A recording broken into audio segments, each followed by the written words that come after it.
piscar de olhos, a vida de Ana Laura se transformou em um pesadelo borbulhante. O inferno tinha a cor de óleo fervente e o cheiro doce e nauseabundo de carne queimada. A violência invisível que a consumia em silêncio explodiu em uma agonia inimaginável, selando seu destino em uma poça de dor e traição. Foi um crime de ódio, mas também um acerto de contas silencioso, o resultado de 3 anos de humilhações incessantes e de uma crueldade que se esgueirava pelas paredes daquela casa, como uma sombra maligna. A manhã daquela terça-feira, 23 de outubro, amanheceu cinzenta e úmida em São Paulo. Ana Laura, uma alma aprisionada por uma vida de sofrimento, levantou-se como sempre às 5:30 da madrugada, na casa número 123 da Rua Liberdade, no bairro do Bexiga. Seus pés descalços tocaram o piso frio de cimento queimado enquanto se arrastava até a cozinha da moradia de 2 quartos que dividia com o marido, David, e a sogra, Dona Letícia. Aos 26 anos, Ana Laura havia aprendido a se mover em silêncio pela casa para não despertar sua sogra, uma mulher de 62 anos que havia transformado sua vida em um inferno desde o primeiro dia em que ela chegou para morar lá, há 3 anos. A moça de pele morena clara e cabelo castanho longo, sempre preso em um rabo de cavalo, havia perdido o sorriso que a caracterizava quando trabalhava na padaria de sua tia Esperança, antes de se casar com David. A cozinha era pequena, de apenas 3 por 2 metros, com um fogão de 4 bocas que já tinha mais de 10 anos de uso. As paredes estavam cobertas com azulejos brancos lascados e manchados pelo tempo. Ana Laura acendeu o fogo debaixo da panela de esmalte azul, onde prepararia o feijão para o café da manhã. O gás assobiava suavemente enquanto ela moía os temperos no pilão de pedra que herdara de sua avó materna. Um objeto que, para ela, era uma relíquia sagrada em meio a tanta desgraça. De novo fazendo barulho tão cedo, pirralha, rosnou Dona Letícia da porta da cozinha, com o cabelo grisalho bagunçado e envolta em um roupão floral que já tinha visto dias melhores. Ana Laura se sobressaltou e o pilão quase escorregou de suas mãos trêmulas. A voz de sua sogra era como um golpe, um presságio de que amanhã se encheria de mais veneno. Bom dia, Dona Letícia. Perdão, não quis acordá-la. Só estou preparando o café da manhã para o David antes que ele vá para o trabalho. Café da manhã? Com que dinheiro você comprou esse feijão? Com o meu. Porque o salário de miséria que meu filho ganha na fábrica de autopeças mal dá para pagar a luz e a água. Ana Laura abaixou a cabeça, como havia aprendido a se fresquecer durante esses 3 anos de humilhações constantes. Dona Letícia se aproximou do fogão e levantou a tampa da panela onde o feijão preto cozinhava. Está aguado, como tudo o que você cozinha. Não sei por que meu David se casou com você. Poderia ter conseguido uma mulher de bem, com estudos, não uma morta de fome de Nesa como você. As palavras de sua sogra cravaram-se no coração de Ana Laura como adagas de gelo. Ela havia nascido e crescido em Diadema, em uma família humilde, mas honrada. Seu pai, Tomás, havia sido pedreiro a vida toda e sua mãe, Carmen, havia trabalhado limpando casas para sustentar seus 4 filhos. Ana Laura era a única mulher e a caçula da família. Dona Letícia, eu tento fazer o melhor que posso. Se a senhora me disser como gosta do feijão, com muito prazer eu o preparo como a senhora quiser. Como eu quiser. O que eu quero é que você suma da minha casa e deixe meu filho em paz. Desde que você chegou, David não me dá mais atenção.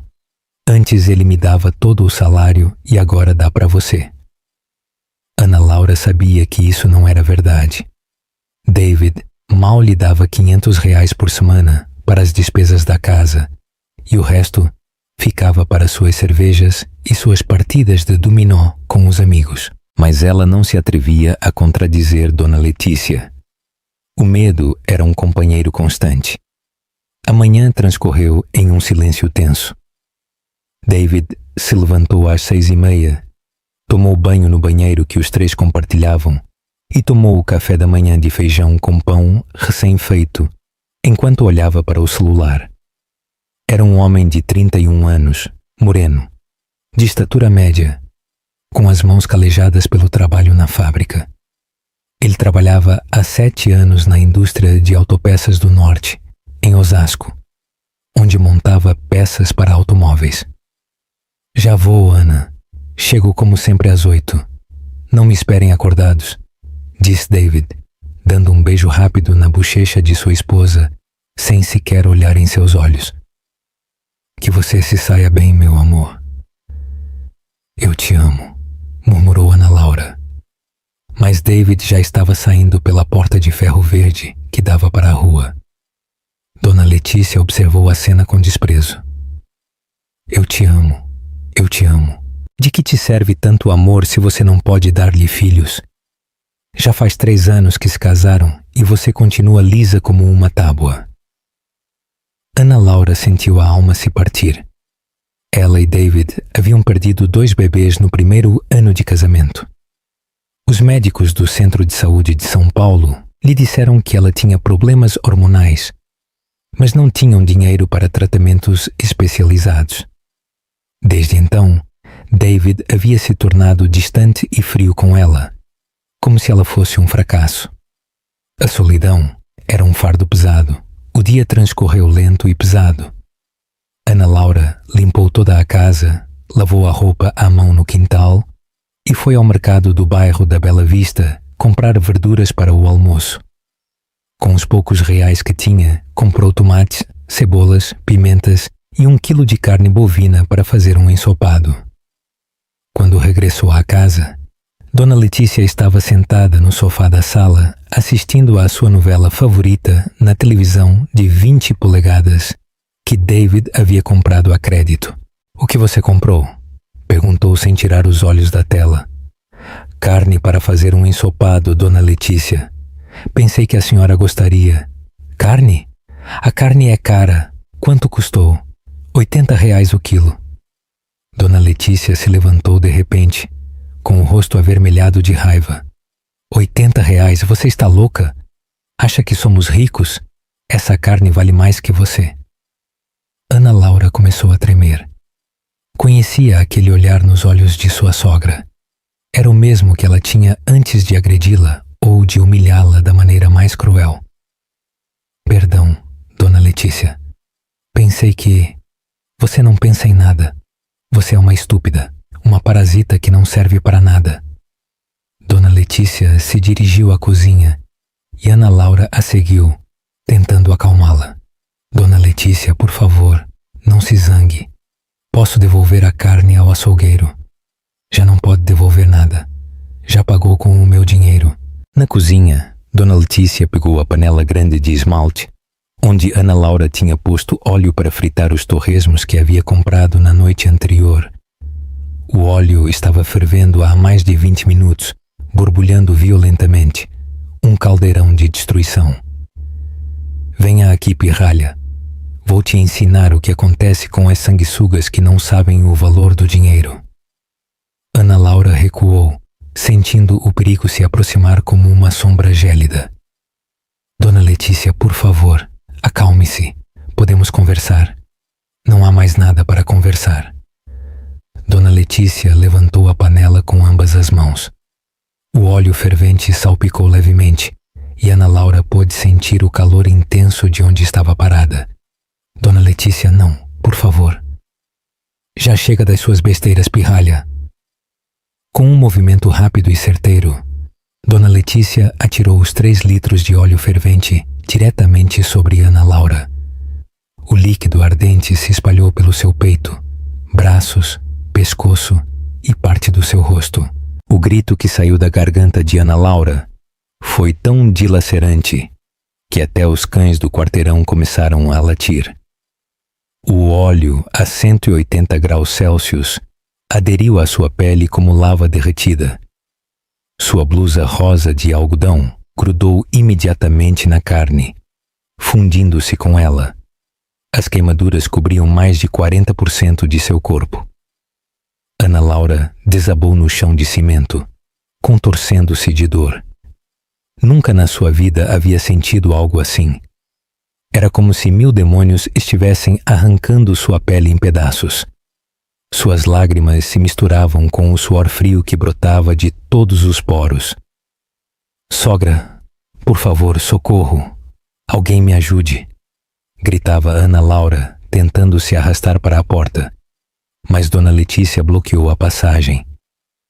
Aqui ninguém vai te ajudar, maldita. Isso é o que te acontece por andar de metida na minha casa. Achava que eu não ia perceber que anda falando mal de mim para as vizinhas? Achava que eu não sabia que você disse à comadre Maria que eu te maltrato? Ana Laura não entendia do que sua sogra falava. Ela jamais havia falado mal de Dona Letícia para ninguém. Era demasiado orgulhosa para sair contando seus problemas familiares. O cheiro de carne queimada encheu toda a casa. Era um cheiro adocicado e nauseabundo que grudava na garganta. Ana Laura conseguiu se arrastar até o quintal, onde estendia a roupa todas as manhãs. Suas mãos deixavam rastros de pele queimada no chão. O quintal era pequeno, de uns 4 metros quadrados, com piso de terra e cercado por um muro de blocos de 2 metros de altura. Ali estavam as plantas de hortelã, coentro e pimenta que Ana Laura havia semeado com tanto carinho, tentando fazer daquele lugar um pouco mais bonito, um oásis de esperança em um deserto de dor. Seu corpo tremia violentamente. A pele de seus braços havia começado a se desprender em tiras, como se fosse papel queimado. Debaixo se via a carne viva, vermelha e sangrando. As queimaduras em seu peito eram tão profundas que ela podia ver partes do músculo. David, me ajude!" murmurou com a voz quebrada, sabendo que seu marido não chegaria do trabalho antes das 8 da noite. Eram apenas 4 da tarde. Dona Letícia apareceu no quintal, secando as mãos com um pano sujo. Seu rosto, marcado por 62 anos de amargura, não mostrava um pingo de arrependimento. Seus olhos pequenos e fundos brilhavam com uma satisfação maligna. "Vamos ver se assim você aprende a respeitar quem te dá teto e comida. Eu não pedi que meu filho se casasse com uma morta de fome como você. Você nem sequer tem família para te defender. Seus pais morreram e seus irmãos nem sabem onde você mora." Era verdade. Os pais de Ana Laura haviam morrido em um acidente de carro 2 anos antes e seus 3 irmãos mais velhos haviam migrado para o Paraná em busca de trabalho. Ela estava completamente sozinha no mundo, sem ninguém que pudesse ajudá-la. A dor era tão intensa que Ana Laura começou a perder a consciência. Sua visão se tornava borrada e ela sentia que flutuava. Era como se sua alma tentasse escapar daquele corpo torturado. "Se você morrer, eu vou dizer ao David que foi um acidente. Que você estava cozinhando e a panela caiu em você. Ninguém vai duvidar da minha palavra. Eu sou a vítima aqui, uma pobre velha que teve que viver com uma nora desastrada que não sabia cozinhar." Ana Laura fechou os olhos, sentindo a vida escapar entre gemidos abafados.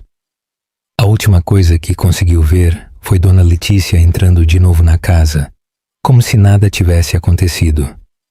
No quintal de terra, entre as plantas de hortelã que ela mesma havia semeado com tanto amor, Ana Laura começou a lutar entre a vida e a morte, completamente sozinha, abandonada e traída pela família que deveria tê-la protegido. Enquanto isso, Dona Letícia lavava a panela como se tivesse preparado a comida de um dia qualquer. O óleo fervente havia sido sua arma perfeita. Ninguém poderia provar que não foi um acidente. Afinal, ela era apenas uma pobre viúva que teve o azar de ter uma nora desastrada. Os vizinhos da Rua Liberdade ouviram os gritos, mas ninguém se aproximou. Naquela área do Bexiga, As pessoas haviam aprendido a não se meter em problemas alheios. Cada família tinha seus próprios demônios e ninguém queria arriscar ser o próximo. Ana Laura jazia no quintal, com a pele carbonizada, sentindo-se morrer lentamente. Mas em seu coração, algo lhe dizia que aquela não era sua hora, que Deus tinha um plano para ela, embora naquele momento ela não pudesse entendê-lo. Ana Laura caminhava pelo corredor central da pequena igreja de sua comunidade, vestida com um simples vestido branco que havia comprado no mercado. Seu rosto irradiava felicidade enquanto se dirigia ao altar, onde a esperava David, o homem por quem se apaixonara perdidamente 6 meses antes. Era um sábado, 15 de abril, e a igreja estava decorada com flores do campo e gladiolos brancos, que sua tia Esperança havia conseguido no mercado de flores. Os poucos convidados, não mais que 20 pessoas, sorriam dos bancos de madeira gasta. Do lado de Ana Laura estavam seus 3 irmãos, Roberto, Miguel e João, que haviam vindo especialmente do Paraná, onde trabalhavam em uma fábrica. Também estava sua tia Esperança, a única família que lhe restava em São Paulo, e algumas vizinhas do bairro onde ela havia crescido. Do lado de David, apenas Dona Letícia, sua mãe, uma mulher robusta de 59 anos na época, vestida completamente de preto, como se estivesse em um funeral em vez de em um casamento. Seu rosto não mostrava um pingo de alegria. Seus olhos pequenos e fundos observavam Ana Laura com um desprezo mal dissimulado. Irmãos, estamos aqui reunidos para unir em santo matrimônio David e Ana Laura, disse o padre Esteban, um sacerdote idoso que havia batizado Ana Laura há 23 anos. Quando chegou o momento dos votos, David pegou as mãos trêmulas de Ana Laura entre as suas. Ela podia sentir os calos de suas palmas, resultado de 7 anos trabalhando na fábrica de autopeças. Ana Laura, prometo te amar e te respeitar todos os dias da minha vida. Prometo te proteger e cuidar de você na saúde e na doença, na riqueza e na pobreza. As lágrimas corriam pelas bochechas de Ana Laura. Finalmente havia encontrado o homem de sua vida, alguém que a tiraria da pobreza e da solidão que havia vivido desde a morte de seus pais. David, prometo ser sua esposa fiel e amorosa. Prometo cuidar de você e te apoiar em todos os momentos, e construir contigo uma família cheia de amor e bênçãos de Deus. Mas enquanto Ana Laura pronunciava seus votos com o coração cheio de esperança, Dona Letícia sussurrava do primeiro banco: isso não vai durar nem 2 anos. Essa pirralha não sabe o que a espera. Ana Laura jamais imaginou que a lua de mel terminaria tão cedo. David havia decidido que eles viveriam na casa de sua mãe apenas temporariamente, até que pudessem alugar um lugar próprio. Mas os meses se passaram e essa promessa nunca se cumpriu. A primeira humilhação chegou apenas 1 semana depois de se mudarem. Ana Laura havia preparado arroz e feijão para o jantar, um prato que havia aprendido com sua falecida mãe. O que é essa porcaria? Rosnou Dona Letícia, cuspindo o primeiro bocado em seu prato. Está sem sal e aguado. Na minha casa se come comida decente, não as porcarias que você estava acostumada na sua casa em Diadema. David, que havia chegado cansado do trabalho, nem sequer defendeu sua esposa. Mamãe tem razão, Ana. O feijão está sem sal. Da próxima vez, faça-o como ela te ensinar. Ana Laura sentiu o coração se partir. Durante os 6 meses de namoro, David sempre havia elogiado seu tempero.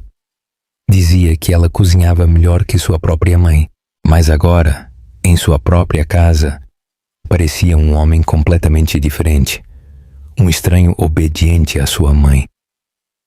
Perdão, Dona Letícia, não sabia que a senhora não gostava assim.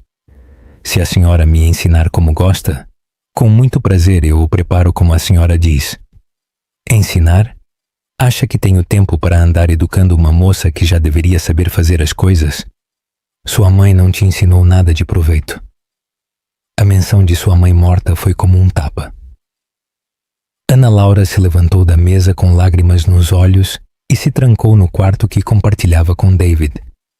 Era um quarto pequeno, de 3 por 3 metros, com uma cama de casal que ocupava quase todo o espaço, um guarda-roupa velho de madeira e uma janela que dava para o quintal. Naquela noite, quando David chegou ao quarto, Ana Laura esperava que ele a consolasse, que lhe dissesse que tudo ficaria bem. Ana, você tem que entender que a mamãe é assim. Ela viveu sozinha comigo desde que meu pai morreu há 15 anos. Ela não está acostumada a ter outra mulher na casa. Mas, David, eu sou sua esposa. Supõe-se que você tem que me defender. Claro que te defendo. Mas você também tem que fazer sua parte. A mamãe não está acostumada a essas mudanças. Essa foi a primeira de muitas vezes que David escolheu sua mãe em vez de sua esposa. Ana Laura descobriu que estava grávida em uma terça-feira de fevereiro. A notícia a encheu de uma alegria indescritível. Finalmente teria sua própria família, um bebê que a amaria incondicionalmente. Correu para contar a David, que estava assistindo televisão na sala. David, meu amor, tenho uma notícia maravilhosa. O que foi? Perguntou sem tirar os olhos da tela. Estou grávida. Vamos ter um bebê. David ficou calado por alguns segundos que pareceram eternos. Depois se virou para ela com uma expressão que Ana Laura não pôde decifrar. Uma mistura de medo e indiferença. Tem certeza? Sim, meu amor. Fiz o teste na farmácia. Deu positivo. Dona Letícia, que tinha ouvido tudo da cozinha, apareceu com o rosto transtornado. Um bebê? Nesta casa? Com que dinheiro vão sustentar uma criança? O salário do David mal dá para as despesas. Mamãe, calma. Vamos ver como fazemos, disse David, mas sua voz não soava nada emocionada. Ana Laura sentiu que o mundo desabava sobre ela. Ela havia esperado gritos de alegria, abraços, parabéns. Em vez disso, encontrou caras fechadas e preocupação. Dona Letícia, eu posso trabalhar até o bebê nascer. Posso ajudar na padaria da minha tia Esperança. Trabalhar?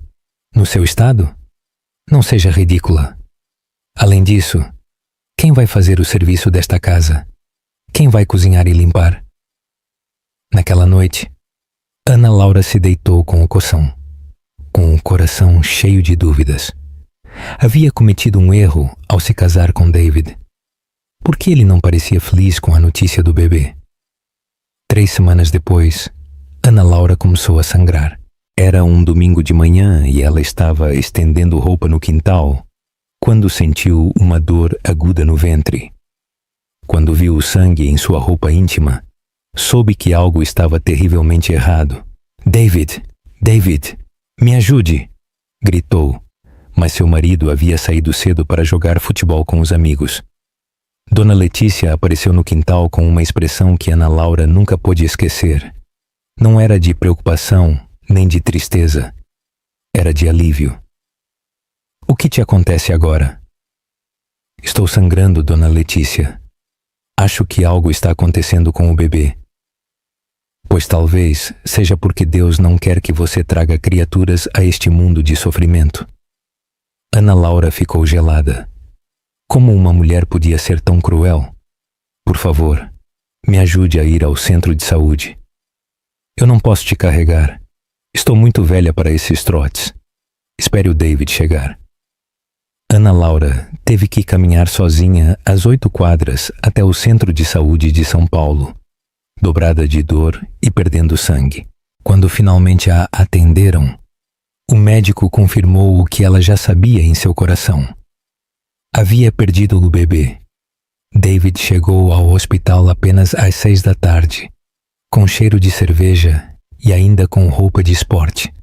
Como você está? Perguntou, mas sua voz soava mais irritada do que preocupada. Perdi o bebê, David. Nosso bebê morreu. Bom, talvez seja o melhor. Não estávamos preparados para ser pais. Ana Laura não podia acreditar no que estava ouvindo. O homem com quem havia se casado, que havia prometido amá-la e protegê-la, parecia aliviado por ter perdido o filho. Naquela noite, na casa da Rua Liberdade, Dona Letícia preparou o jantar como se nada tivesse acontecido. Bom, já passou. Agora você poderá prestar mais atenção aos seus deveres de esposa, em vez de andar sonhando com bebês. Ana Laura engravidou de novo 8 meses depois. Desta vez, decidiu não dizer nada até ter certeza de que o bebê estava bem. Durante as primeiras semanas, viveu com um medo constante, tocando o ventre a cada 5 minutos para se assegurar de que tudo estava bem. Mas Dona Letícia percebeu antes que Ana Laura dissesse algo. Você está grávida de novo, não é? Perguntou uma manhã enquanto Ana Laura vomitava no banheiro. Sim, Dona Letícia. E agora o que vamos fazer? Esta casa não é creche. As humilhações se intensificaram durante a gravidez. Dona Letícia a fazia carregar baldes de água, limpar os pisos de joelhos e lavar a roupa no tanque de cimento do quintal.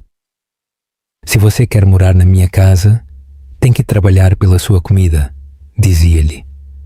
David nunca interveio. Chegava do trabalho, jantava o que Ana Laura havia preparado, assistia televisão e dormia. Nos fins de semana ia com os amigos e voltava bêbado. Aos 4 meses de gravidez, Ana Laura perdeu o segundo bebê. Desta vez foi ainda mais doloroso porque ela já havia começado a sentir que ele se mexia. Havia começado a cantar canções de ninar e a imaginar como seria quando nascesse. No hospital, a médica lhe explicou que ela tinha um problema hormonal que dificultava que pudesse levar uma gravidez a termo. Você precisa de tratamento especializado, mas é caro. Sem plano de saúde, pode custar entre 15 mil e 20 mil reais. David e Ana Laura não tinham essa quantia de dinheiro. O salário da fábrica mal dava para as despesas básicas. Não se preocupe, disse-lhe David enquanto a levava de volta para casa. Virão mais bebês. Mas Ana Laura sabia que sem tratamento continuaria perdendo bebês e também sabia que David não estava disposto a fazer o sacrifício econômico necessário para ajudá-la. Ele havia se tornado uma sombra de si mesmo, consumido pela indiferença. A primeira vez que Dona Letícia a agrediu fisicamente foi em uma quinta-feira de outubro. Ana Laura havia quebrado sem querer uma xícara de esmalte que, segundo sua sogra, tinha pertencido à sua falecida mãe. Você é uma desastrada. Essa xícara tinha mais de 40 anos. O golpe veio sem aviso. Um tapa tão forte que Ana Laura viu estrelinhas e sentiu o gosto do sangue na boca. Dona Letícia, por que a senhora me bateu? Porque você é uma inútil. Na minha casa, as coisas são respeitadas. Ana Laura tocou a bochecha inchada e correu para se trancar no banheiro. Quando David chegou do trabalho, ela lhe contou o que havia acontecido. Mamãe não deveria ter te batido, disse David, mas sua voz não soava muito convencida. Mas você também não deveria ter quebrado a xícara. Sabe que essas coisas são importantes para ela. Está me culpando? Não estou te culpando, mas você tem que ter mais cuidado. Ana Laura percebeu que estava completamente sozinha. Seu marido não a defenderia. Não tinha família por perto e não tinha dinheiro próprio para ir a lugar nenhum. As agressões se tornaram mais frequentes. Dona Letícia a beliscava quando a comida queimava. Puxava seu cabelo quando ela não limpava bem e a empurrava quando não gostava de como ela estendia a roupa. David sempre tinha desculpas. Mamãe está estressada. Você não devia ter feito isso. Você tem que entendê-la. Ana Laura havia aprendido a viver em silêncio, a caminhar pela casa como um fantasma tentando não provocar a ira de Dona Letícia. Ela havia perdido 20 quilos, tinha olheiras permanentes e havia desenvolvido um tique nervoso no olho esquerdo. Seus irmãos lhe escreviam de vez em quando do Paraná, mas ela nunca lhes contava o que vivia. Era demasiado orgulhosa para admitir que seu casamento havia sido um erro. Sua tia Esperança a convidava às vezes para comer e sempre lhe perguntava se estava bem. "Você está muito magra, minha filha. Está se alimentando bem?" "Sim, tia. É que eu estive de dieta." "E David, como ele te trata?" "Bem, tia. David é um bom homem." Mas Ana Laura sabia que estava mentindo. David havia se tornado um estranho. Chegava tarde do trabalho, tomava cerveja todos os dias e havia semanas que não a tocava. Dormiam na mesma cama, mas viviam como desconhecidos. Na manhã do dia 23 de outubro, Ana Laura se levantou com um pressentimento estranho. Havia sonhado com sua mãe, que lhe dizia para se preparar porque tempos difíceis viriam, mas que depois encontraria a paz. Ela não sabia que aquele dia sua vida mudaria para sempre. Não sabia que Dona Letícia havia decidido que não a suportava mais. Não sabia que em poucas horas estaria lutando por sua vida no quintal, com mais de 40% de seu corpo coberto de queimaduras. Enquanto preparava o feijão naquela cozinha pequena e úmida, Ana Laura recordava os dias felizes de seu namoro com David, quando ele a levava para comer pipoca no parque e prometia que construiriam uma família linda. Agora, 3 anos depois, não restava nada daquelas promessas. Só restava dor, humilhação e solidão. E o pior de tudo era que Ana Laura havia começado a acreditar que merecia tudo o que estava lhe acontecendo. Que talvez Dona Letícia tivesse razão e ela não servisse para nada. Mas Deus tinha outros planos para Ana Laura. E embora naquele dia ela vivesse o inferno mais terrível de sua vida, também seria o dia em que começaria sua verdadeira libertação. Ana Laura jazia sobre a terra úmida do quintal, sentindo sua vida escapar junto com cada gota de sangue que brotava de suas feridas abertas. O óleo fervente havia carbonizado mais de 40% de seu corpo, e a dor era tão intensa que sua mente começava a se desconectar da realidade. Sua respiração era ofegante e superficial. Toda vez que tentava puxar o ar, sentia como se milhares de alfinetes se cravassem em seus pulmões. A pele de seu peito, braços e pescoço havia se transformado em uma massa disforme de carne viva e tecido derretido. Sua blusa rosa, a que havia comprado com tanto carinho no mercado do Bexiga apenas 2 semanas antes, agora fazia parte de sua pele carbonizada. As plantas de hortelã que havia semeado com tanto amor há 6 meses a rodeavam como testemunhas silenciosas de sua agonia. Era irônico que aquelas plantas, que simbolizavam a esperança e a cura, fossem a última coisa que ela veria antes de morrer, porque Ana Laura tinha certeza de que ia morrer. Ninguém poderia sobreviver a algo assim, e talvez fosse o melhor. Talvez Deus tivesse se cansado de vê-la sofrer e tivesse decidido levá-la para que ela descansasse junto a seus pais e seus 2 bebês perdidos.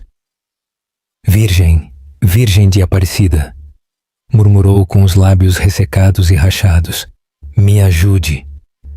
De dentro da casa vinha o som da televisão. Dona Letícia havia voltado para ver sua novela das 4h30, como se nada tivesse acontecido, como se não acabasse de tentar assassinar a própria nora, como se os gritos de dor de Ana Laura fossem parte da trilha sonora normal daquela casa amaldiçoada. Ana Laura fechou os olhos e tentou se lembrar das orações que sua mãe havia lhe ensinado quando era criança. Nesses momentos de agonia, as palavras sagradas eram a única coisa que a separava da loucura total. "Minha filha, quando tiver medo ou quando o mundo ficar muito escuro, sempre se lembre de que a Virgem está cuidando de nós do céu", havia lhe dito sua mãe, Carmen, quando Ana Laura tinha apenas 8 anos e havia tido pesadelos terríveis depois de ver um filme de terror na casa de uma vizinha. Era um domingo à tarde em sua casa em Diadema, no bairro de seu pai, onde haviam morado desde que Ana Laura tinha memória. A casa era pequena, de 2 quartos e um banheiro, mas sempre estava cheia de amor e risadas. Sua mãe trabalhava limpando casas nas mansões da Zona Oeste e seu pai, Tomás, trabalhava como pedreiro em diferentes obras por toda São Paulo. Carmen havia colocado uma imagem da Virgem de Aparecida na cabeceira da cama, que Ana Laura compartilhava com seus 3 irmãos mais velhos. Era uma estampa simples, emoldurada em madeira barata, mas para Ana Laura era o tesouro mais valioso da casa. Vê como a Virgem tem as mãos juntas, minha filha. Assim você tem que colocar as suas quando falar com ela, e quando tiver muito medo, diga-lhe: Virgenzinha bonita, cuide de mim e me proteja, e você verá como imediatamente se sentirá melhor. Ana Laura havia seguido esse conselho durante toda a sua vida. Nos exames difíceis da escola primária, quando se perdeu uma vez no mercado do Bexiga, quando seus pais morreram naquele acidente terrível, e durante todos os dias de humilhação e maus-tratos na casa de Dona Letícia.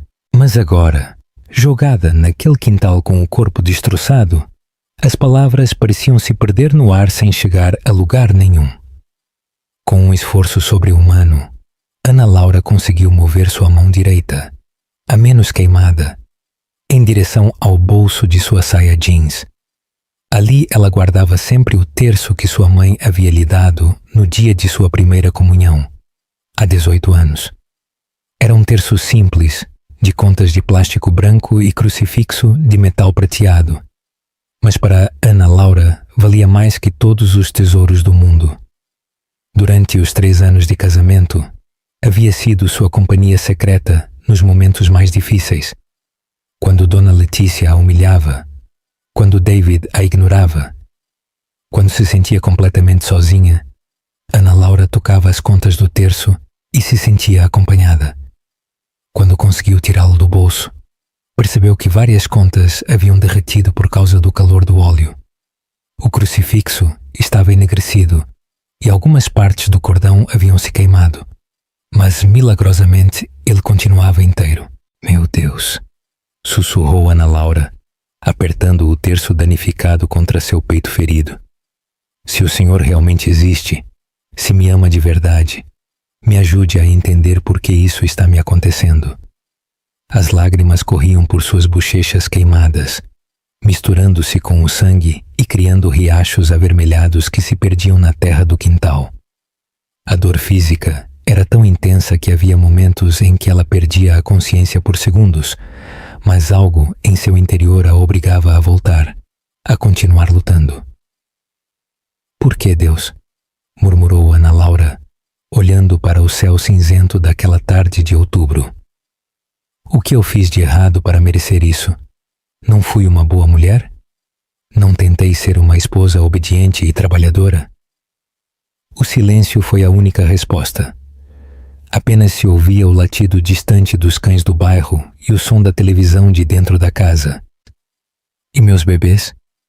Por que o Senhor tirou meus bebês de mim? Por que deixou que David se tornasse um estranho? Por que permitiu que essa mulher me odiasse tanto? Ana Laura havia crescido em uma família católica muito devota. Todos os domingos iam à missa na igreja de São João Batista, em Diadema. Sua mãe lhe havia ensinado que Deus era amor e misericórdia, que sempre tinha um plano para cada um de seus filhos, e que as provações difíceis eram oportunidades para crescer na fé. Mas agora, com o corpo destroçado e a alma feita em pedaços, Ana Laura se perguntava se tudo isso havia sido uma mentira. Se Deus realmente existia, como podia permitir tanta crueldade?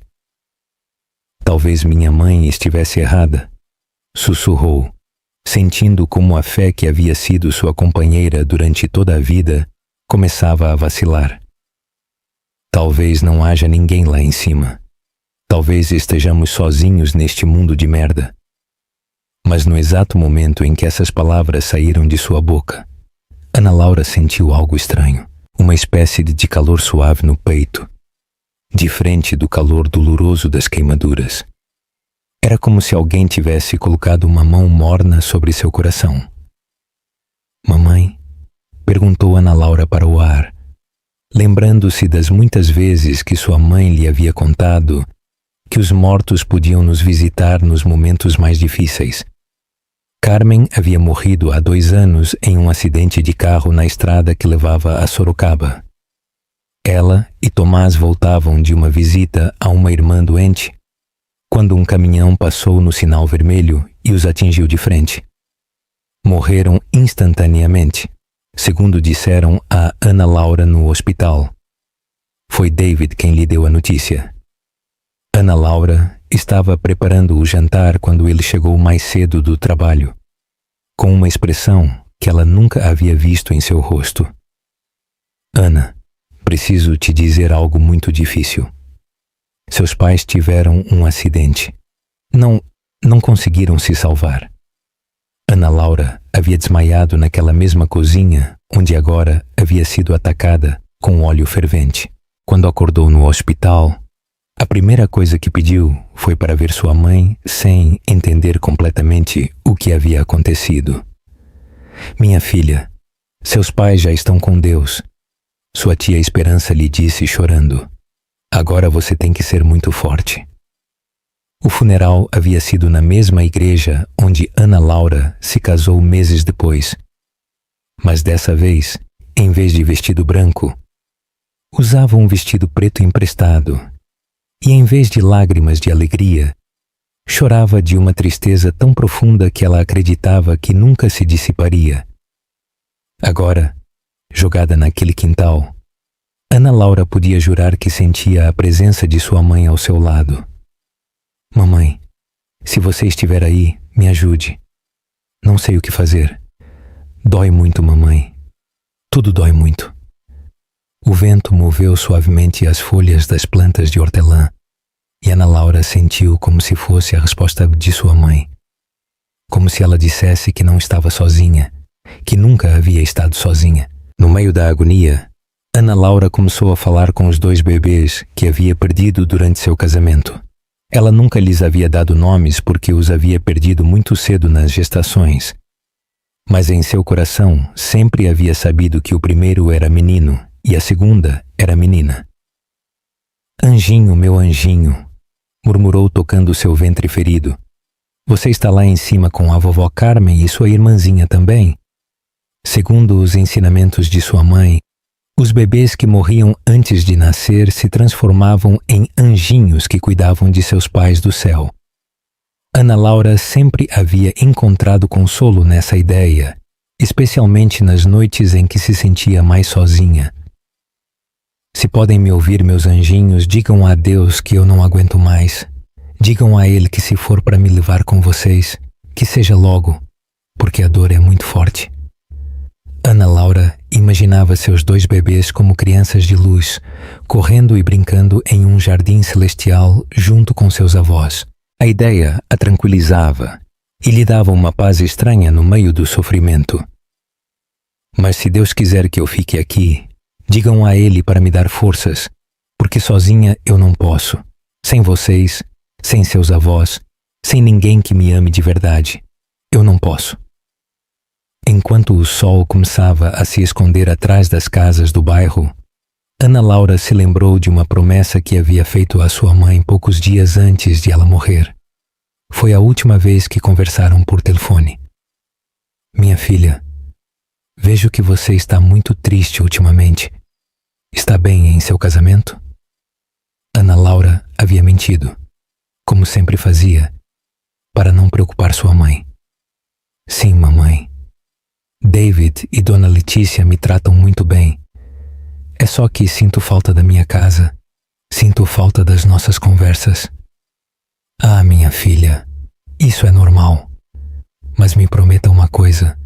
Nunca deixe que ninguém apague a luz que você tem dentro. Deus te fez forte, Ana Laura. Você é mais forte do que pensa. E quando as coisas ficarem muito difíceis, Lembre-se de que você é filha de Deus e que Ele nunca abandona seus filhos. Eu prometo, mamãe. Me prometa também que nunca vai deixar de ter fé. Sem fé, minha filha, estamos perdidos neste mundo. Eu prometo, mamãe, nunca vou deixar de ter fé. Agora, com o corpo destroçado e a alma ferida, Ana Laura se perguntava se poderia cumprir essa promessa. Sua fé estava sendo testada da maneira mais cruel possível. Dona Letícia saiu da casa para se espreitar no quintal. Ana Laura conseguiu vê-la com o canto do olho, mas fingiu estar dormindo. Sua sogra se aproximou o suficiente para verificar se ela ainda respirava. Ainda está viva, maldita, murmurou Dona Letícia. Pensei que já tinha morrido, mas não se preocupe. Em mais algumas horas você já não vai estar incomodando. Ana Laura sentiu uma ira que jamais havia experimentado. Uma raiva tão pura e pudrosa que por um momento lhe deu forças para abrir os olhos e olhar diretamente para sua torturadora.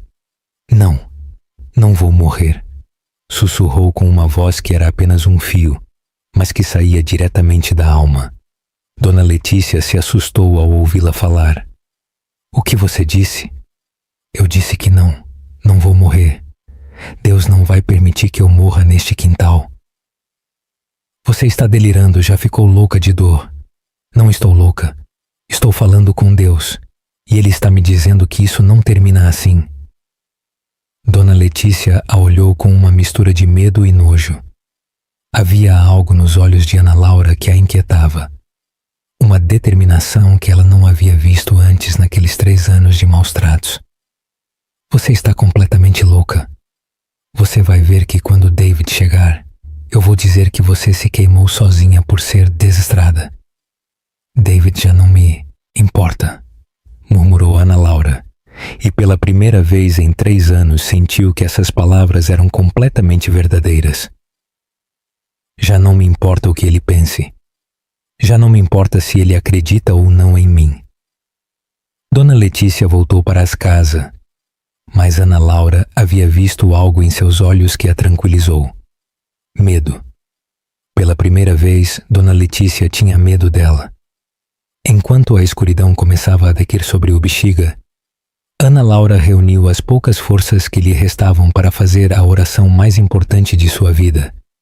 Não era uma oração pedindo que a salvassem ou que a dor terminasse. Era uma oração de entrega total. Meu Deus, Pai Celestial, começou apertando o terço queimado contra seu peito.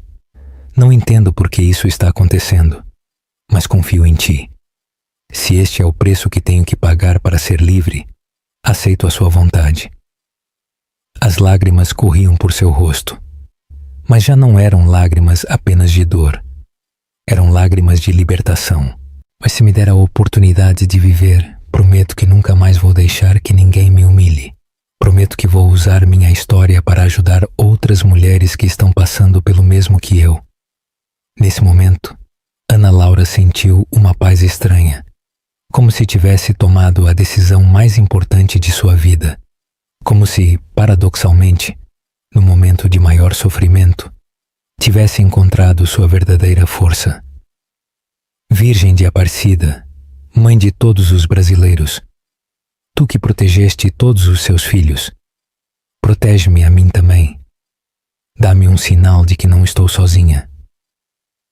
Como se tivesse ouvido sua oração, naquele preciso momento começou a soar o sino da igreja de São João Batista, a 6 quadras de distância. Eram 7 da noite, a hora da Ave Maria. Ana Laura sorriu pela primeira vez em horas. Sua mãe havia lhe ensinado que quando os sinos da igreja tocavam em momentos de dificuldade, era sinal de que os anjos estavam por perto. Obrigada. Obrigada pelo sinal. A dor física continuava sendo insuportável, mas algo havia mudado no interior de Ana Laura. Ela já não se sentia como uma vítima indefesa. Se sentia como uma guerreira que estava travando a batalha mais importante de sua vida. Não vou morrer aqui, disse a si mesma com mais convicção. Não vou dar o gosto para essa mulher de me ver morrer. Vou viver. Vou sair desta casa e vou encontrar a maneira de ser feliz. Pela primeira vez em 3 anos, Ana Laura tinha um propósito claro. Já não era apenas sobreviver dia após dia, era recuperar sua dignidade, sua liberdade e seu direito a uma vida sem violência. Enquanto esperava que David chegasse do trabalho, Ana Laura começou a planejar. Sabia que teria que ir ao hospital, sabia que teria que denunciar o que havia acontecido e sabia que teria que encontrar a força para se afastar para sempre daquela família que havia destruído sua vida. Mas o mais importante de tudo, sabia que já não estava sozinha.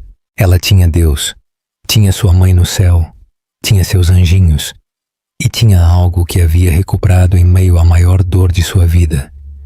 Tinha fé em si mesma. O óleo fervente havia destruído sua pele, mas havia libertado sua alma. O padre João Paulo terminou de guardar os cálices e patenas depois da missa das 7, quando sentiu algo que não havia experimentado em seus 15 anos de sacerdócio. Era como uma voz interior que lhe dizia com urgência: vá para a Rua Liberdade, vá agora. Aos 42 anos, o padre João Paulo havia aprendido a distinguir entre seus próprios pensamentos e o que ele considerava inspirações divinas. Este sentimento era diferente, era imperativo, urgente, como se alguém precisasse de ajuda desesperadamente. Ele tirou a caçula branca que havia usado para a missa e se dirigiu à sacristia, onde guardou os ornamentos sagrados no armário de madeira que havia sido doado pelos fiéis anos atrás. A paróquia de São João Batista era modesta, construída com as economias de uma comunidade trabalhadora que havia lutado durante anos para ter seu próprio templo. Padre, já vai? Perguntou Dona Esperança, a encarregada de limpar a igreja. Uma mulher de 60 anos que havia sido como uma mãe para ele desde que chegou à paróquia. Sim, Dona Espe, mas sinto que tenho que fazer uma visita urgente. A senhora conhece a Rua Liberdade, no Bexiga? Claro, padre. Fica a umas 6 quadras daqui. Alguém o mandou chamar? Não exatamente. É difícil de explicar. Sinto que Deus está me pedindo para ir lá. Dona Esperança o olhou com compreensão. Ela trabalhava há muitos anos na igreja e havia aprendido a reconhecer quando o padre João Paulo recebia o que ele chamava de impulsos do Espírito Santo. Pois vá com cuidado, padre.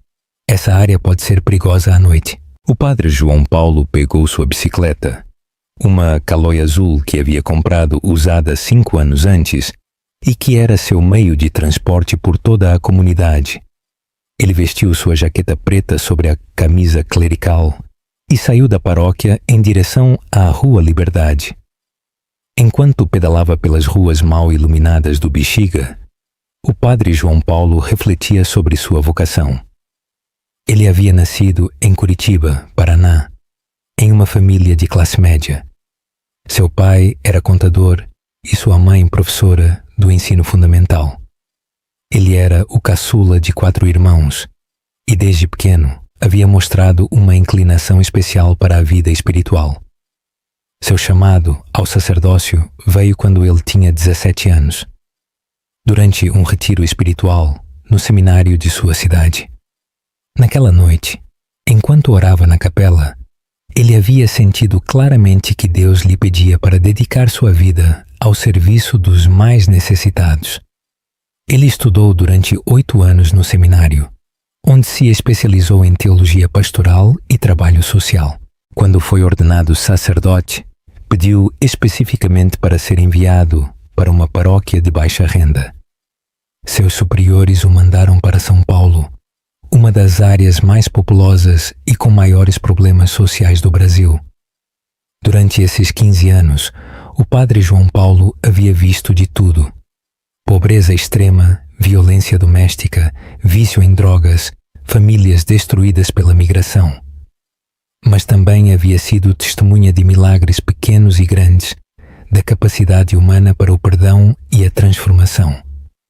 No entanto, naquela noite, ele sentia algo diferente. A urgência que o movia era como nada que ele havia experimentado antes.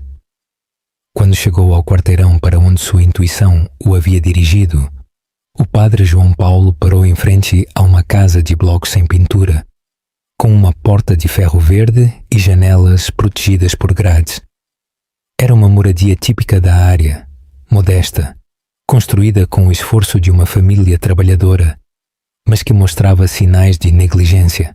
Ele desceu da bicicleta e a encostou no poste de luz que ficava em frente à casa. Por um momento, ele hesitou. O que ele iria dizer? Como ele iria explicar que havia vindo porque sentiu o chamado de Deus? Mas então ele ouviu algo que gelou seu sangue. Um gemido muito fraco que vinha do interior da casa. Era um som de dor tão profundo que ele imediatamente soube que alguém estava sofrendo terrivelmente. Ele bateu na porta com firmeza. De dentro vinha o som de uma televisão, mas ninguém respondeu. Ele bateu de novo, desta vez mais forte. "Quem é?" gritou uma voz de mulher de dentro. "Sou o padre João Paulo da paróquia de São João Batista. Posso falar com a senhora?" Houve um longo silêncio. Depois ele ouviu passos se aproximando da porta. "O que o senhor quer, padre? Não mandamos chamar nenhum sacerdote." "Desculpe o incômodo, senhora. Sei que pode soar estranho, mas senti o impulso de vir a este endereço. Está tudo bem em sua casa?" Do outro lado da porta, Dona Letícia sentiu o coração acelerar. Como era possível que um sacerdote tivesse chegado precisamente naquela noite? Alguém teria visto o que aconteceu e o teria mandado chamar? "Está tudo bem, padre. Obrigado por perguntar, mas não precisamos de nada." O padre João Paulo ouviu outro gemido, desta vez mais claro. Vinha do quintal da casa. "Senhora, desculpe insistir, mas estou ouvindo que alguém está gemendo de dor. Por favor, permita-me ajudar." "Não há ninguém gemendo, padre. Deve ser a televisão." Mas o padre João Paulo conhecia a diferença entre os sons da televisão e os gemidos reais de uma pessoa sofrendo. Sua experiência visitando enfermos e moribundos havia lhe ensinado a reconhecer os sons da dor humana. "Senhora, sou sacerdote, mas também tenho conhecimentos de primeiros socorros. Se alguém em sua casa precisa de ajuda médica, por favor, permita-me assisti-los." Dona Letícia se encontrava em uma situação desesperadora. Se não abrisse a porta, o sacerdote poderia suspeitar de algo e chamar a polícia. Mas se abrisse, ele poderia descobrir Ana Laura no quintal. "Padre, de verdade que não há nada de grave. Minha nora se machucou cozinhando, mas já está bem." "Se machucou cozinhando? Que tipo de machucado? Precisa que eu chame uma ambulância?" O padre João Paulo havia acertado em cheio sem saber. Sua insistência estava deixando Dona Letícia muito nervosa. Depois de vários minutos de negociação, Dona Letícia não teve outra escolha a não ser abrir a porta. Ela apareceu na frente do padre João Paulo com uma expressão que tentava ser amável, mas que não podia esconder seu nervosismo. Era uma mulher robusta, de estatura média, com o cabelo grisalho penteado para trás e vestida com um roupão floral. Seus olhos pequenos e fundos mostravam uma mistura de medo e desafio. "Boa noite, padre. Como eu disse, aqui não acontece nada de grave. Boa noite, senhor." "Senhora, desculpe o incômodo a esta hora. Permite-me entrar para ver sua nora? Se ela está machucada, talvez eu possa ajudá-la ou levá-la ao médico." "Não, padre. Já disse que ela está bem. Só se queimou um pouquinho com óleo, mas já se curou." Nesse momento, o padre João Paulo ouviu claramente a voz fraca de Ana Laura, que gritava do quintal: "Padre, padre, me ajude. Estou aqui atrás." O rosto de Dona Letícia se desfez completamente. Já não havia como negar que algo terrível estava acontecendo. "Senhora, onde está essa mulher? Preciso vê-la agora mesmo. Padre, não se meta no que não lhe diz respeito. Isso é um assunto de família. Um assunto de família não, senhora. Isso é uma tentativa de homicídio. Dona Letícia ficou pálida ao ouvir essas palavras. O senhor não pode provar nada. A palavra dela contra a minha. O padre João Paulo pegou seu telefone celular, um aparelho simples que utilizava apenas para emergências. Ana Laura, é assim que essa senhora se chama? Perguntou suavemente. Sim, padre. Ana Laura Morales. Ana Laura, vou chamar o SAMU e a polícia.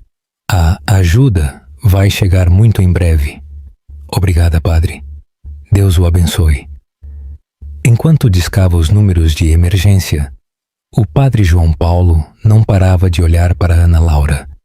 Havia algo naquela mulher que o comovia profundamente. Apesar da dor terrível que estava sofrendo, havia uma lucidez e uma determinação em seus olhos que ele só havia visto nos santos sobre os quais havia lido.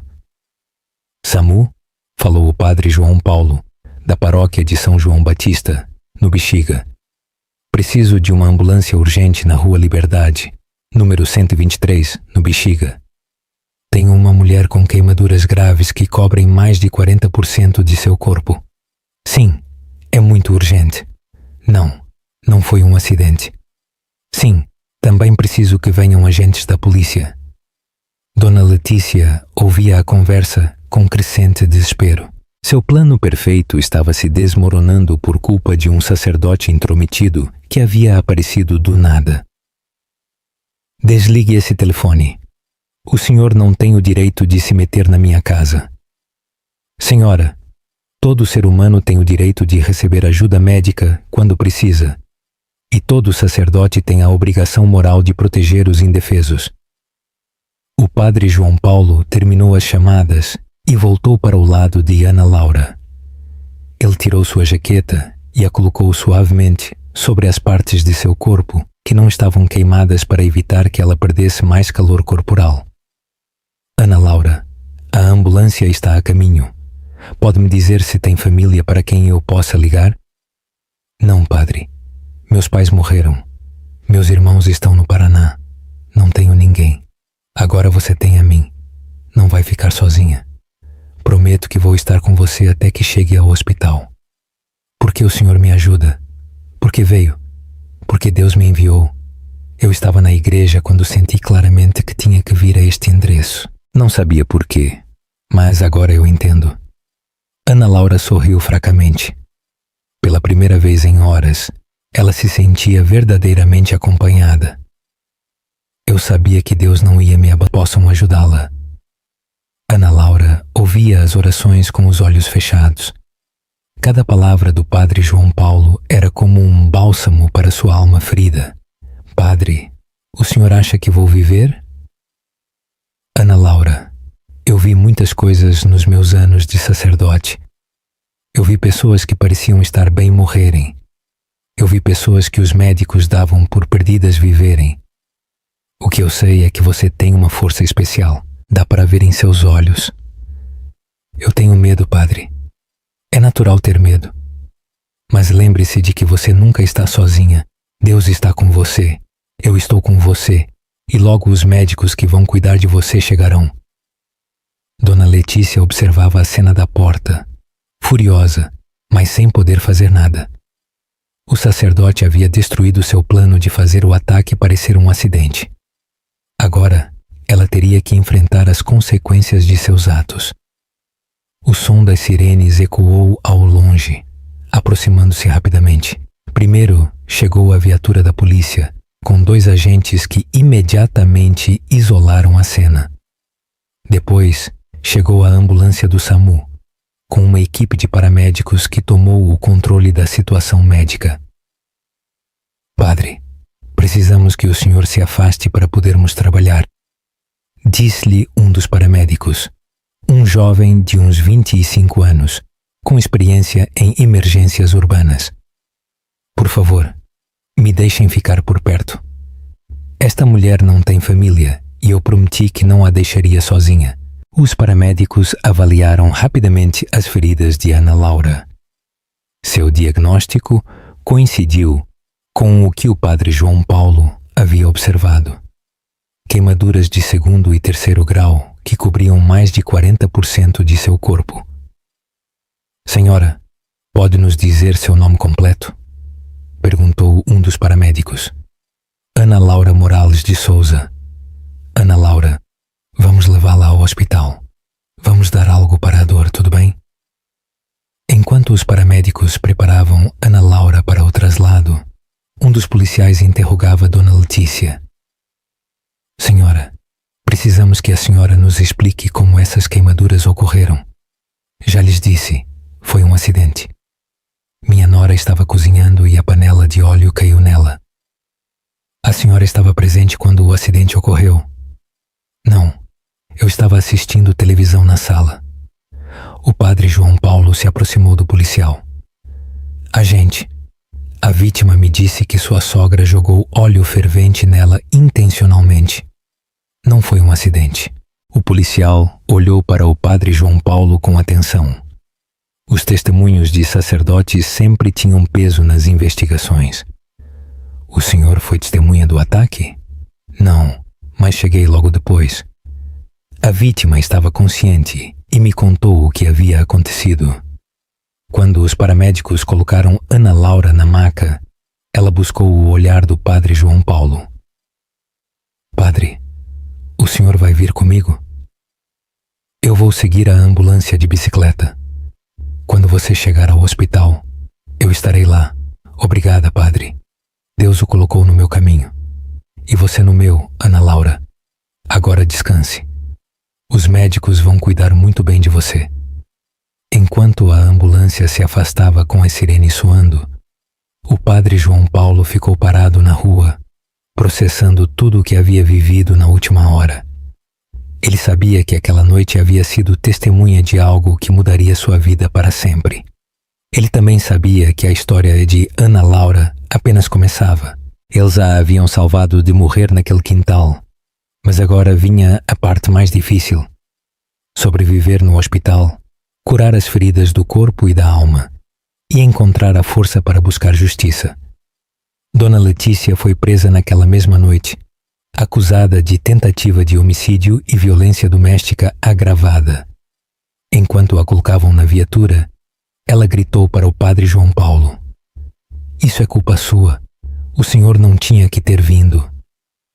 "Senhora, eu só vim porque Deus me enviou para ajudar uma de suas filhas. O culpado de tudo isso é a senhora e ninguém mais."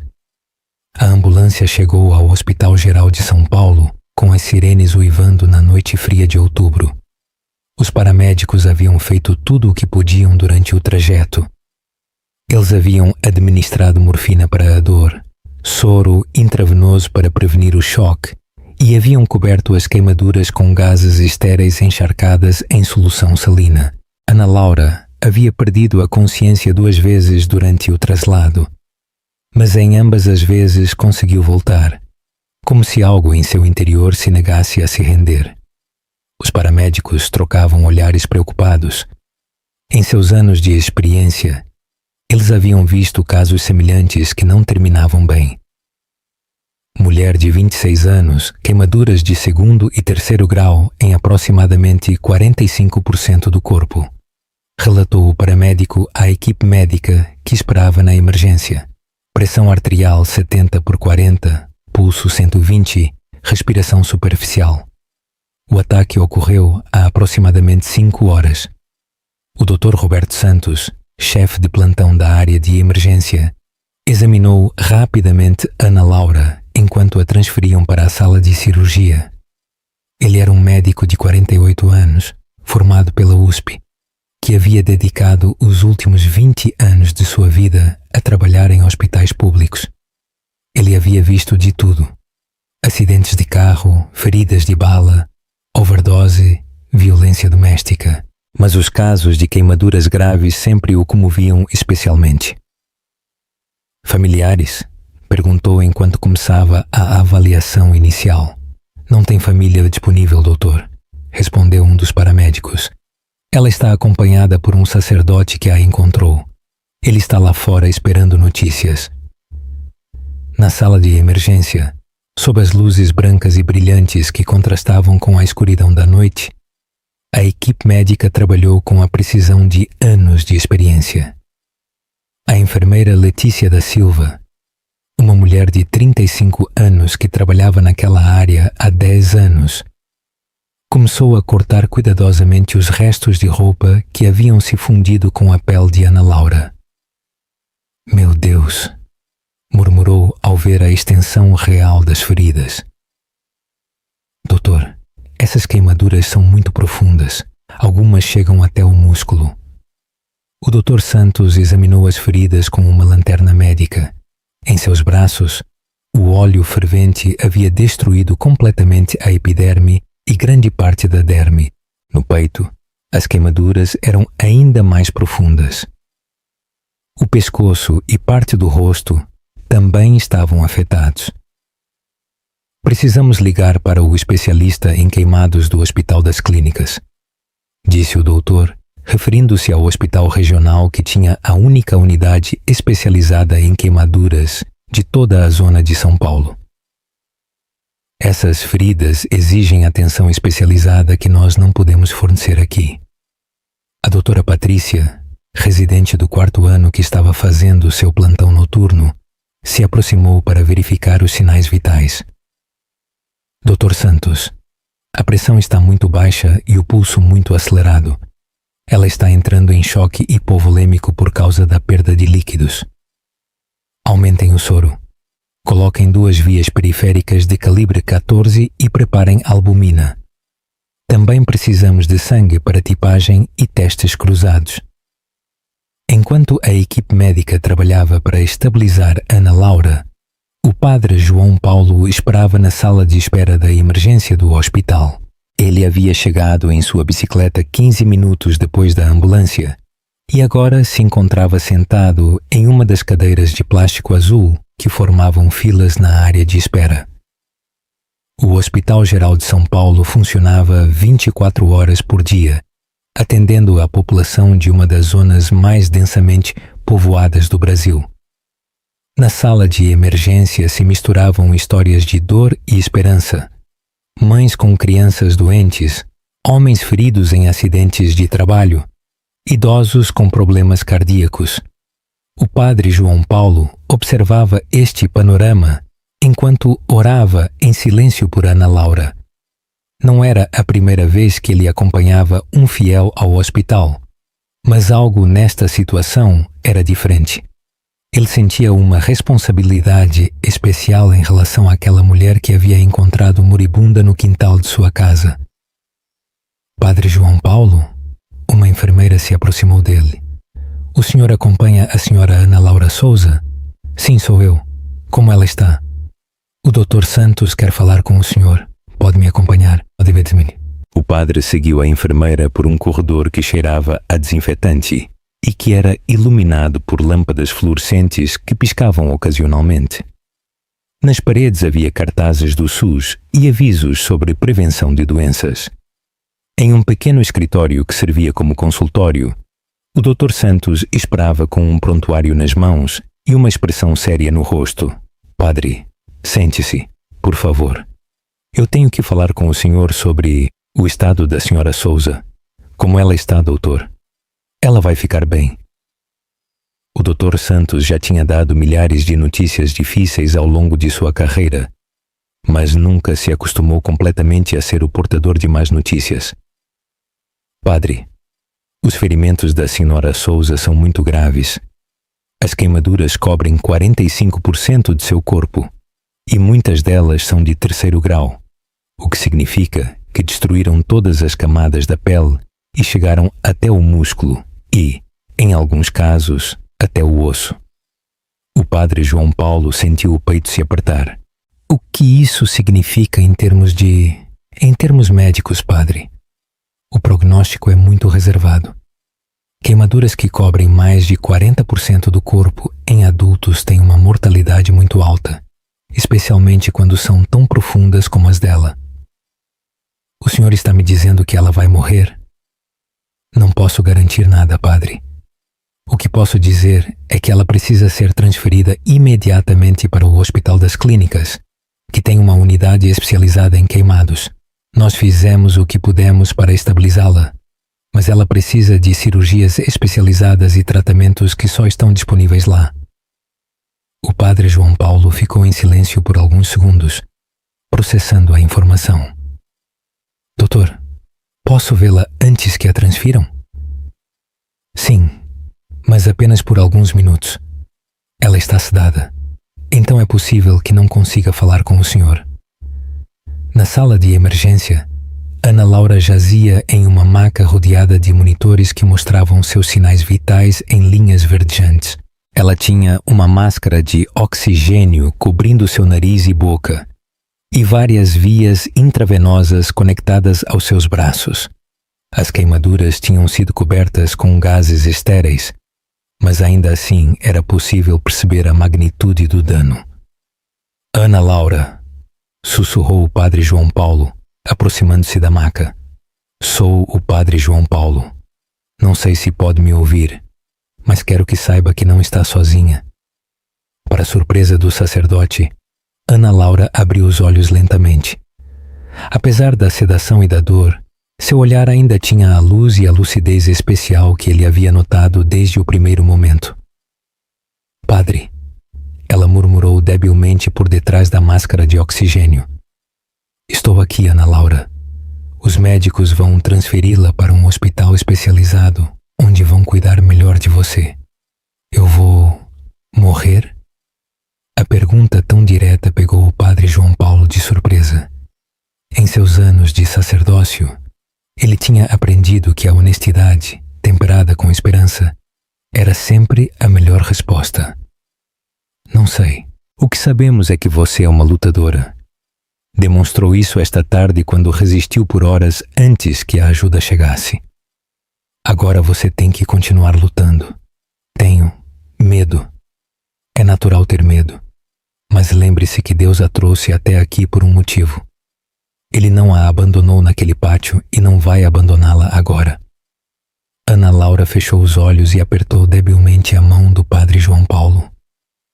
Promete que vai ficar comigo. Eu prometo. Vou seguir a ambulância até o Hospital das Clínicas e vou estar lá até que você esteja fora de perigo. O Hospital das Clínicas ficava a 45 minutos de ambulância de São Paulo. Era um dos centros médicos mais importantes do Brasil, com especialidades que não estavam disponíveis nos hospitais municipais. Durante o traslado, Ana Laura entrava e saía do estado de consciência várias vezes. Nos momentos de lucidez, podia ouvir as conversas dos paramédicos e as vozes dos rádios médicos coordenando sua chegada ao hospital especializado. Hospital das Clínicas. Aqui é a unidade 37.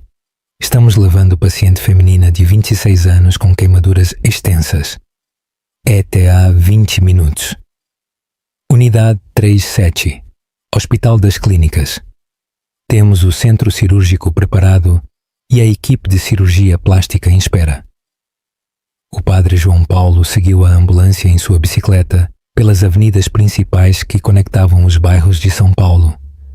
Era um trajeto que ele conhecia bem porque, durante anos, tinha visitado paroquianos internados nesse hospital. Enquanto pedalava, ele rezava o rosário completo, pedindo pela vida de Ana Laura. O Dr. Miguel, chefe do Departamento de Cirurgia Plástica e Reconstrutiva, esperava na entrada da emergência quando a ambulância chegou. Era um médico de 53 anos, especializado em queimaduras graves, que havia estudado técnicas avançadas de reconstrução em hospitais de Houston e Barcelona. O que temos? Ele perguntou, enquanto examinava rapidamente Ana Laura.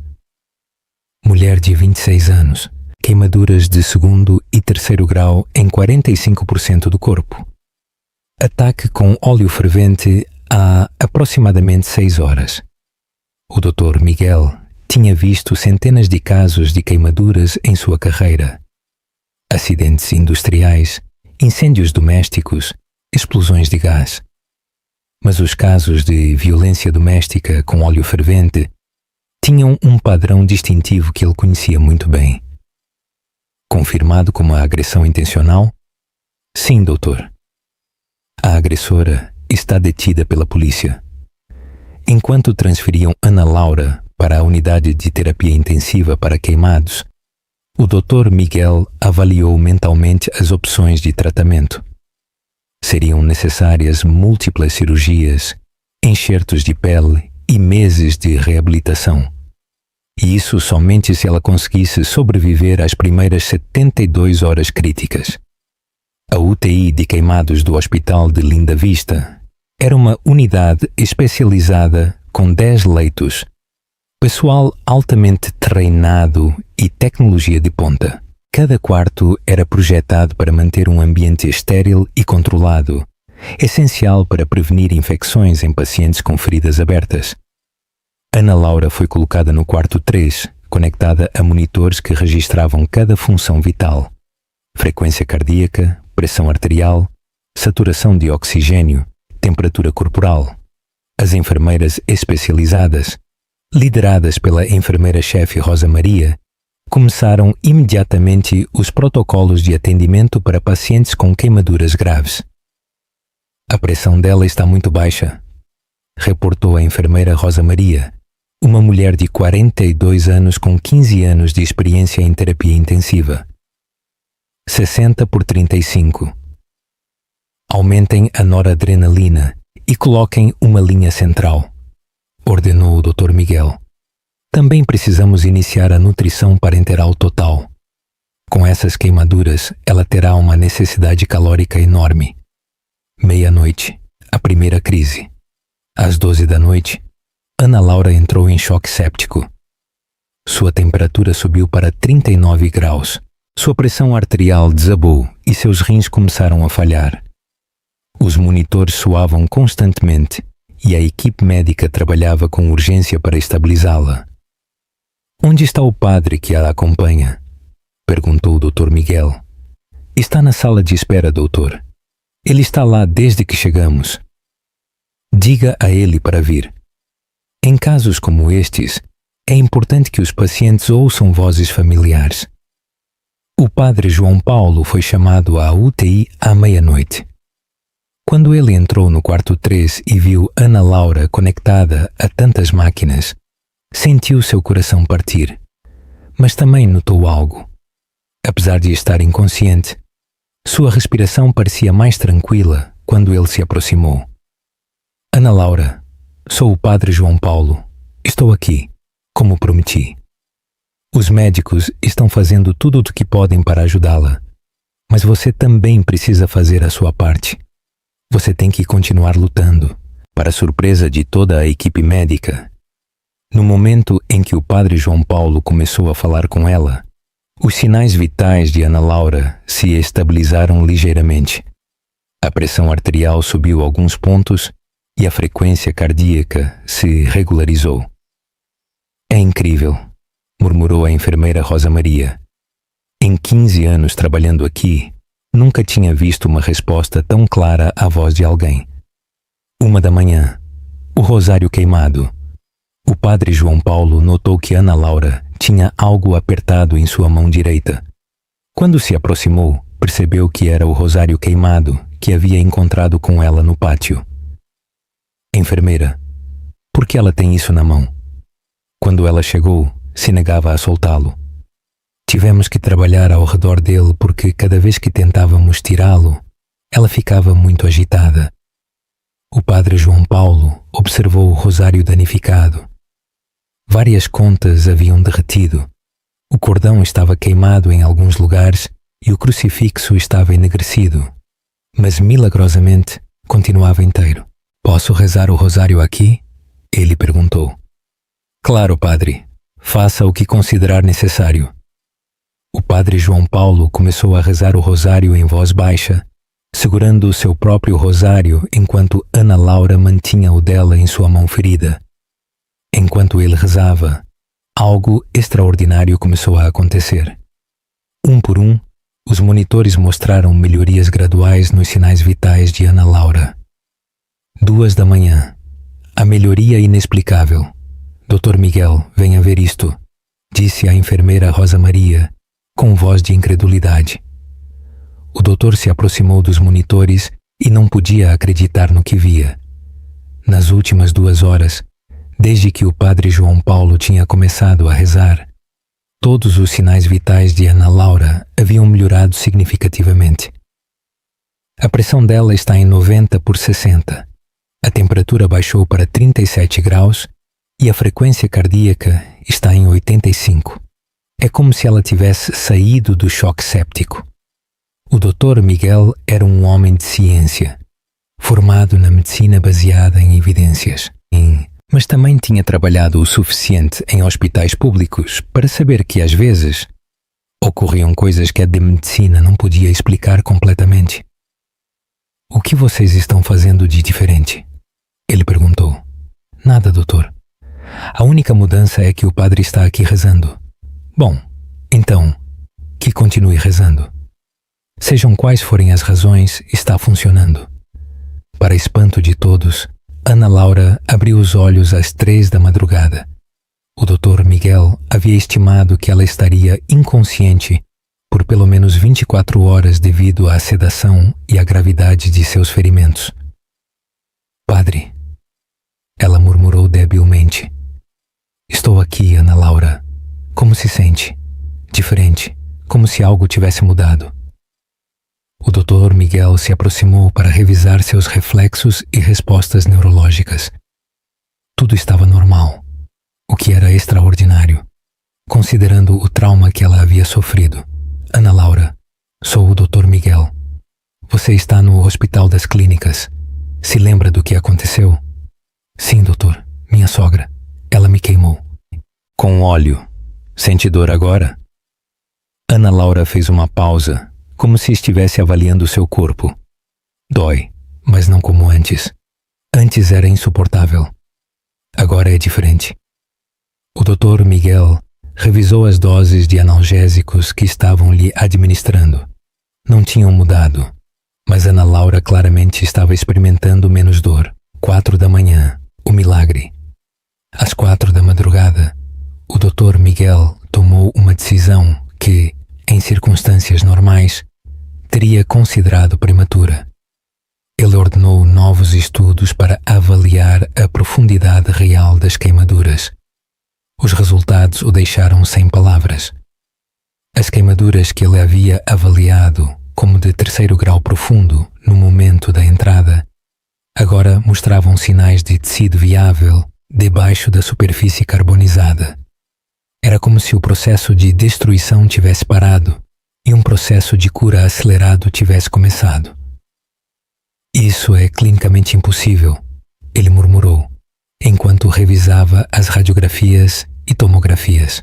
As queimaduras não melhoram assim em questão de horas. O que isso significa, doutor? Perguntou a enfermeira Rosa Maria. Significa que talvez não precisará de tantas cirurgias como pensei inicialmente. O tecido está respondendo de uma maneira que eu nunca vi antes na minha carreira. O padre João Paulo ouviu a conversa médica com um sorriso no rosto. Não era a primeira vez que ele era testemunha do que considerava intervenções divinas em momentos de crise. 5 da manhã, a conversa que mudou tudo, enquanto a equipe médica processava os resultados inexplicáveis, Ana Laura conseguiu manter uma conversa mais longa com o padre João Paulo. Padre, enquanto estava inconsciente, tive um sonho. O que você sonhou, Ana Laura? Eu vi minha mãe. Ela estava jovem, como quando eu era criança. Ela me disse que ainda não era a minha hora, que Deus tinha um trabalho para mim. Que tipo de trabalho? Ajudar outras mulheres que estão passando pelo mesmo que eu. Minha mãe disse que minha história seria para dar esperança a muitas pessoas. O padre João Paulo sentiu arrepios. Em seus anos de sacerdócio, tinha aprendido que os sonhos durante crises médicas graves, frequentemente, tinham um significado especial. O que mais sua mãe lhe disse? Que as cicatrizes em meu corpo iriam sarar, mas que as cicatrizes de minha alma Essas eu teria que sarar com a ajuda de Deus e com a ajuda de pessoas boas, como o senhor. Ana Laura fechou os olhos, mas desta vez não era por debilidade, mas por paz. Pela primeira vez desde o ataque, ela se sentia verdadeiramente esperançosa. Quando o sol do sábado, 24 de outubro, nasceu, Ana Laura havia sobrevivido à noite mais crítica de sua vida. Os médicos a tinham dado por perdida, mas algo que nenhum deles podia explicar completamente havia ocorrido naquele quarto da UTI. O Dr. Miguel se aproximou do Padre João Paulo na sala de espera. Padre, quero agradecer por estar aqui esta noite. Não sei se é coincidência ou não, mas sua presença pareceu fazer uma diferença real na evolução da paciente. Doutor, eu só vim porque senti que Deus me enviava. O que aconteceu aqui esta noite, bom, eu creio que foi obra de mãos mais sábias que as nossas. Acredita que ela vai se recuperar completamente?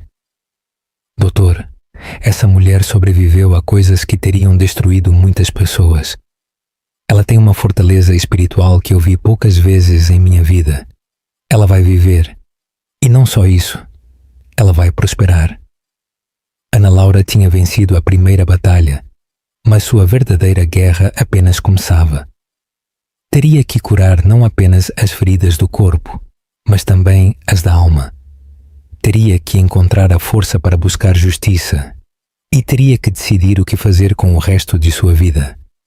Mas pela primeira vez em 3 anos, Ana Laura tinha esperança real e tinha algo mais. Tinha um propósito. O despertar da guerreira. Ana Laura despertou no segundo dia com uma clareza mental que não havia experimentado em anos. Os medicamentos para a dor a mantinham confortável, mas não nublavam sua mente como no dia anterior. Pela primeira vez desde o ataque, ela podia pensar com total lucidez sobre o que havia acontecido e, mais importante, sobre o que tinha que fazer agora. O Padre João Paulo tinha passado toda a chata noite em uma cadeira ao lado de sua cama, dormindo em intervalos e acordando cada vez que algum monitor soava. A enfermeira Rosa Maria tinha-lhe trazido uma manta e um café, impressionada pela dedicação do sacerdote por uma mulher que não era de sua família. Bom dia, Ana Laura, disse o Padre João Paulo quando notou que ela estava acordada. Como se sente? De frente, padre. Como se tivesse despertado de um pesadelo muito longo, não apenas do que aconteceu na terça, mas de toda a minha vida nos últimos 3 anos. O doutor Miguel entrou para fazer sua ronda matinal, acompanhado pela doutora Patrícia, que tinha sido transferida do Hospital de São Paulo para seguir o caso, e pelo doutor Fernando, especialista em medicina legal que trabalhava com casos de violência doméstica. Bom dia, Ana Laura. Como se sente hoje? Melhor, doutor. Muito melhor do que eu esperava. Seus sinais vitais são excelentes. Francamente, sua recuperação está sendo extraordinária. As queimaduras estão evoluindo melhor do que qualquer um de nós teria previsto. O Dr. Fernando se aproximou com um pequeno gravador e uma pasta cheia de documentos. Ana Laura, sou o Dr. Fernando, especialista em medicina legal. Preciso lhe fazer algumas perguntas sobre o que ocorreu na terça, mas apenas se a senhora se sentir com forças para falar. Ana Laura olhou para o Padre João Paulo, que lhe deu um sorriso de apoio. Sim, doutor. Estou pronta para falar. Na verdade, preciso falar. O testemunho que mudaria tudo. Ana Laura, quero que me conte com suas próprias palavras o que aconteceu na terça-feira, 23 de outubro, aproximadamente às 4 da tarde. Ana Laura respirou fundo. Durante 3 anos, ela tinha silenciado tantas humilhações, tantos maus-tratos, tantas injustiças, mas agora, conectada a monitores médicos e com o corpo coberto de curativos, finalmente tinha a força para falar. Doutor, o que aconteceu na terça foi apenas o ápice de 3 anos de maus-tratos por parte de minha sogra Letícia. Naquele dia, como sempre, Ela me humilhou e gritou comigo porque eu tinha comprado carne para fazer a comida. Disse que era muito cara e que eu era uma folgada. O que aconteceu depois? Fui para a cozinha para começar a preparar a comida. Ela me seguiu, muito brava. Tinha uma panela grande de óleo no fogão para fritar torresmos. O óleo estava fervendo há mais de 20 minutos. Ana Laura fez uma pausa, revivendo o momento mais terrível de sua vida. Ela pegou a panela com as 2 mãos e me disse: "Já chega das suas besteiras, moleca", e jogou todo o óleo fervente em cima de mim. O Dr. Fernando escrevia cada palavra, mas também observava as expressões de Ana Laura. Em sua experiência, as vítimas de violência doméstica frequentemente minimizavam os ataques ou se culpavam. Mas Ana Laura falava com uma clareza e uma firmeza que indicavam que ela estava pronta para enfrentar a verdade. Isso foi intencional? Não poderia ter sido um acidente. Doutor, minha sogra levantou essa panela com as 2 mãos, me olhou diretamente nos olhos e jogou o óleo em cima de mim. Não foi um acidente. Foi uma tentativa de me matar. Por que você acredita que ela queria matá-la? Porque durante 3 anos ela não conseguiu fazer com que David se divorciasse de mim. Porque cada dia que eu continuava naquela casa era uma derrota para ela. E porque eu sou o bode expiatório para toda a sua frustração e amargura. O Dr. Fernando tinha experiência suficiente para saber que os ataques com óleo fervente em contextos de violência doméstica raramente eram eventos isolados. Geralmente, eram o ápice de anos de abuso escalonado. Ana Laura, pode me contar sobre outros incidentes de maus-tratos antes do ataque de terça? Outros incidentes? Doutor, foram 3 anos de maus-tratos diários. Minha sogra me batia, me beliscava, puxava meu cabelo, me empurrava, me humilhava verbalmente todos os dias. Seu marido sabia desses maus-tratos? David não só sabia, doutor. Ele era testemunha de muitos deles, mas sempre encontrava desculpas. Que sua mãe estava estressada, que eu deveria entendê-la, que eu tinha que fazer a minha parte. O padre João Paulo ouvia o testemunho com uma mistura de tristeza e admiração. Era doloroso ouvir os detalhes do sofrimento de Ana Laura, mas também era inspirador ver a força com que agora ela enfrentava sua verdade. Alguma vez você reportou esses maus-tratos a alguma autoridade? Não, doutor. Não tinha dinheiro próprio, não tinha família por perto, não tinha para onde ir. E honestamente, pensei que era normal. Pensei que todas as noras sofriam assim com suas sogras. O que a fez decidir falar agora? Ana Laura olhou para o padre João Paulo e depois para o Dr. Fernando. Porque eu estive a ponto de morrer, doutor. Porque me dei conta de que, se não falo agora, se não busco justiça agora, essa mulher vai continuar acreditando que pode fazer o que quiser sem consequências. E talvez haja outras mulheres em situações similares que precisam saber que é possível buscar ajuda. Enquanto Ana Laura dava seu testemunho médico-legal, na sala de espera do hospital, uma mulher de 45 anos esperava para falar com ela. Era a advogada Esperança, diretora do Centro de Atendimento a Vítimas de Violência de Gênero. A advogada Esperança tinha lido sobre o caso nos jornais locais naquela manhã.